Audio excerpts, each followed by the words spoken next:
Thought I'd do a little post-construction video. The kitchen is the painter is done.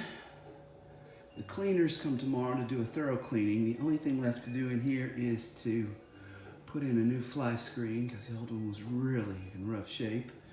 And for the fellow to come fix the ding on the fridge. But other than that, and when we have to line the shelves, of course, and drawers and put things in. Might not be able to see that dent. Yeah, a little bit. He said he might be able to get most of it out. They offered to replace the door, but since this is a factory installed door, the last thing I wanted to do, it's got water in it, it's got electric. I didn't want anybody to swap that out. So keep this fridge and try to get the dent out of it, unless it's just a disaster. We'll cross that bridge when we get to it. These are manufactured granite countertops, so we don't have to worry about them staining. Considered natural for a minute, but if you spill anything red on a natural vein like this, it's just stained forever. These are probably the coolest things. We had an old pantry here, and we really wanted to have some clean space. And before, in the corner, we had the mixers covered up and the toasters covered up and all that kind of stuff. So actually our contractor let us know about these things called tambour units. And these are the remote controls. You can put them up anywhere, but we put them here. And it's the LEDs come on when the unit opens up. And this is our appliance garage. We'll put all the basic appliances on the bottom and plug them in, and then have a couple of rows of something above. We haven't really decided what. This may be coffee and teas and things up above. And although I think Jen said she didn't want the kettle in here, she was worried about steam. So to be determined. So anyway, the LED goes on when it comes up, and it turns off when it goes down.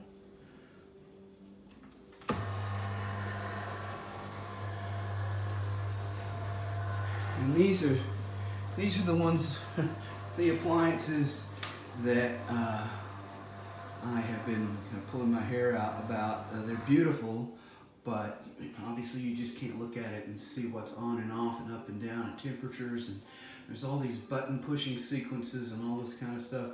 I did manage to get it to boil water. Obviously got a lot more studying to do. Not that I nuke a lot, but it is nice to be able to heat something up. Same for the oven. It's got these mysterious controls on it. And of course, after we had them bought and everything, I saw a review on YouTube when I was looking for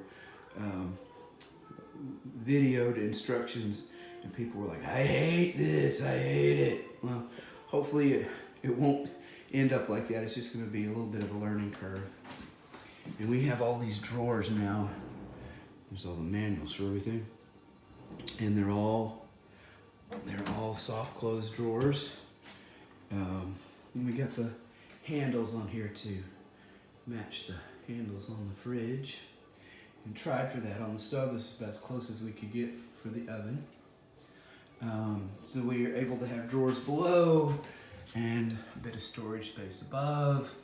Though I'm obviously going to have a step stool for a lot of this. And this is our pantry. We talked about filling this whole corner with a pantry, and it was just going to be right up against the sink. And the idea just drove me crazy. So we put in another tambour unit as the pantry instead. And you can get right in here. Storage on 1, 2, 3, 4 levels, light all the way up, and some electric in there just in case we decide to need to plug something in there. Well lit, and I think we've got plenty of storage in here. Obviously you're going to need to thin out some things, but that's going to be a bit of a process. What's that? And then we've got this neat little pull out for oils or vinegars or spices or whatever we decide to do with that. And it's another part of the corner storage solution. We have this nifty, how does this work? I haven't had to open this before. You just pull on it. And it's 2 full shelves of Lazy Susan. And when it closes, the doors just close up. Here, I really wanted to have bins. So we've got a trash bin, recycle bin, and down here we'll put our compost bin. I've got a stainless steel compost bin that we use. And just under the sink, this is the new sink. I finally got the big single bowl sink I've been wanting since coming to Australia. And it had a little medium-sized sink and a tiny sink, and nothing would ever really fit into either of those. So that was always driving me crazy. And it was just an old-fashioned hot faucet with one stream. And I paid a fortune for this baby. It's all stainless steel.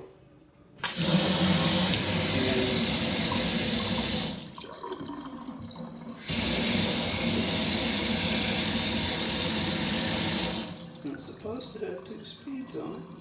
It did last time.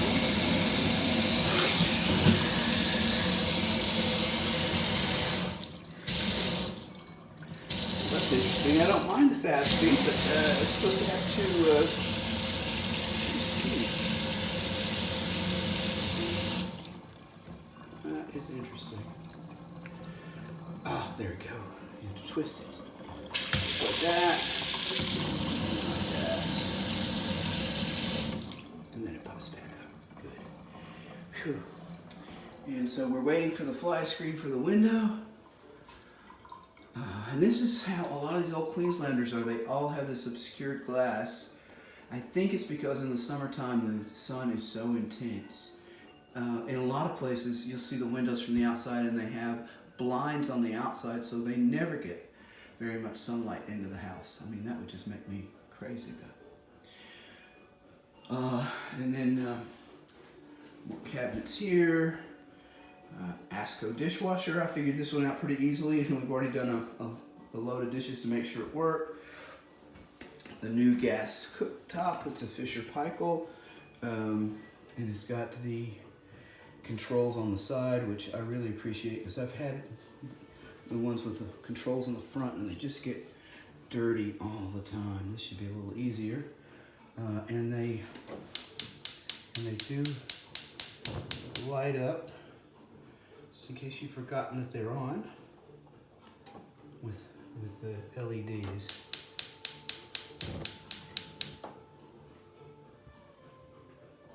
I'm not sure I must be doing it. Still have to learn how long to hold these buttons down to keep the flames on. And then of course in the center is the wok. All the cooktops here would appear to have a wok option. This is part about being in the Asia Pacific part of the rim. And then underneath, get this big utensil shelf. More drawers. And more drawers. And cabinets. Oh, and the contractor, rather than just leaving a box in there for the flue, built this nifty little storage box for spices with the flue going up. That's kind of neat. Oh, he's a neat guy. And then this is the pull-out hood and light. Our old one sounded like a 747 when you turned it on, and this one very quiet. Even on the high setting. Before, when we had the vent on the low setting, we couldn't hear each other in the kitchen.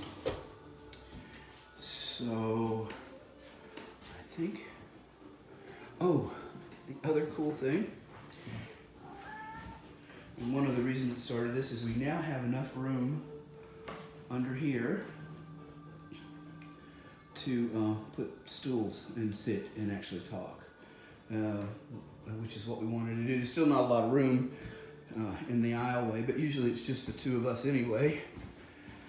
This utility room is a beast of a mess. And got, of course, the kitchen is painted, and it's really bright when we turn on the overheads now. No problem seeing anywhere in this kitchen. Oh, and probably the biggest improvement, the floor's a little dirty because the contractor's in here. We couldn't clean the floor before, not really, because every one of these floorboards had huge gaps in between them where everything would fall and stick. And you know, you could only maybe vacuum it out, but sweeping was not a deal. And now all the floors in the house are sealed. Right, Charlie? Are you doing your bit? You doing your bit? Yes, it's not time for mints yet, love. No. Yeah. He says anytime's a time for mints. So,